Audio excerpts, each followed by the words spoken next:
Good morning, boys and girls. This is Miss Smith, your art teacher, and I am holding up a color wheel. We are learning about color today, and when you're in kindergarten and first grade, we learn about the primary colors. The primary colors are red, yellow, and blue. You can't make these colors, they're just there. When you mix red and yellow together, you create a secondary color, which is orange. When you mix blue and red together, you create another secondary color, which is purple, also known as a violet. And then when you mix blue and yellow together, you create a color called green. Now, the colors that you create, the orange, green, and purple, those are called your secondary colors. And then you have your tertiary colors. If you add a lot of yellow to your orange, it's yellow-orange. If you add a lot of red to your orange, it's a red-orange, and so on. And those are the third colors called the tertiaries, like red-purple, or blue-violet, or red-violet, and so on. When we get into second and third grade, we learn about warm and cool colors. The warm colors are colors you use if you wanted to paint or color something hot, like fire, or lava, or the sunshine. Okay?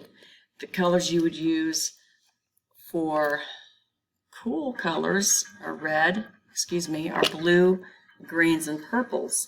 These colors are cold, like water, wet grass in the morning, and a morning sky. So, warm and cool colors also we use color to express emotions. And sometimes people will say to you, if you get angry a lot, you're hot-headed. I was so angry, I saw red. So colors can express emotion. So sometimes red is a color we use to express anger. Orange is we see on road signs for caution. Yellow typically tends to be a happy color.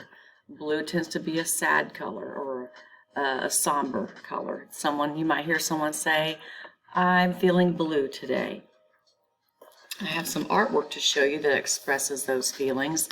This is a picture of, it's cool, it's got a blue sky, green mountains, and purple ice, and this is a calm, peaceful scene in the wintertime using mostly cool colors.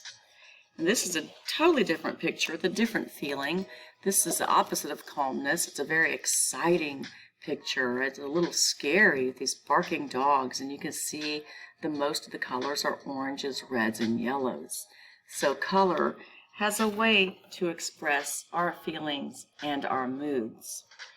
Now, when you're into fourth and fifth grade, we start learning about opposite colors, which are called complementary colors. And the opposite color of purple is yellow. The opposite color of green is red, and opposite of blue is orange. These colors have the most contrast, which means they are very different from one another. Sports teams and fast food restaurants like to use complementary colors to excite their patrons and customers. So that is a quick little color lesson, and now we're going to learn about our activity today that we're going to do on Seesaw. Stand by and I will show you how to do your activity today.